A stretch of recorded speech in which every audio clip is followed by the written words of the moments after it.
আসসালামু আলাইকুম রহমতুল্লাহ। আমার কথা শুনবার জন্য আপনাদেরকে স্বাগত জানাই।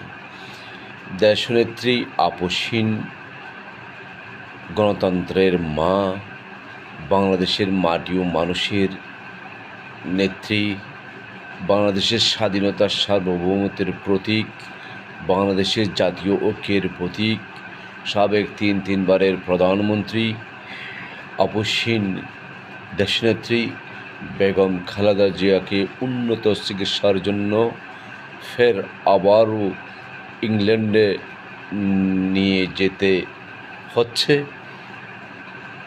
দীর্ঘ 15 দিন এবারকের হাসপাতালে তিনি সুস্থ হওয়ার জন্য আপ্রাণ চেষ্টা করেছেন, লড়াই করেছেন। অবশেষে দেশি এবং বিদেশি চিকিৎসকদের পরামর্শ মতে তিনি কাতারের আমিরের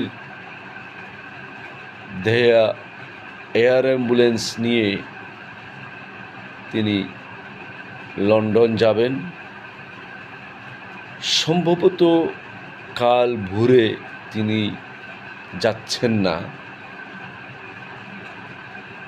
এয়ার অ্যাম্বুলেন্সের আসার যে টাইম ছিল, সেই টাইম যথার্থভাবে যথাসময়ে আসছেন না, একটু লাইট হচ্ছে। সব মিলিয়ে তিনি কাল বিকেলে অথবা পরশুদিন ভোরেই তিনি লন্ডনের উদ্দেশ্যে রওনা দিবেন। তার সাথে 15 সদস্য যাচ্ছেন এবং তাকে নিয়ে যাওয়ার জন্য বিএনপির ভারপ্রাপ্ত চেয়ারম্যান জনাব তারেক রহমানের সহধর্মিণী এবং দেশনেত্রী বেগম খালেদা জিয়ার জ্যেষ্ঠ পুত্রবধূ বিশেষজ্ঞ চিকিৎসক মিসেস ডাক্তার জুবাইদা রহমান ইতিমধ্যেই বিমানে উঠেছেন। তিনি ভোরেই বাংলাদেশে পৌঁছে যাবেন। তিনি দেশনেত্রী বেগম খালেদা জিয়ার সাথে ফের লন্ডনে যাওয়ার সিদ্ধান্ত ইতিমধ্যে নেওয়া হয়েছে।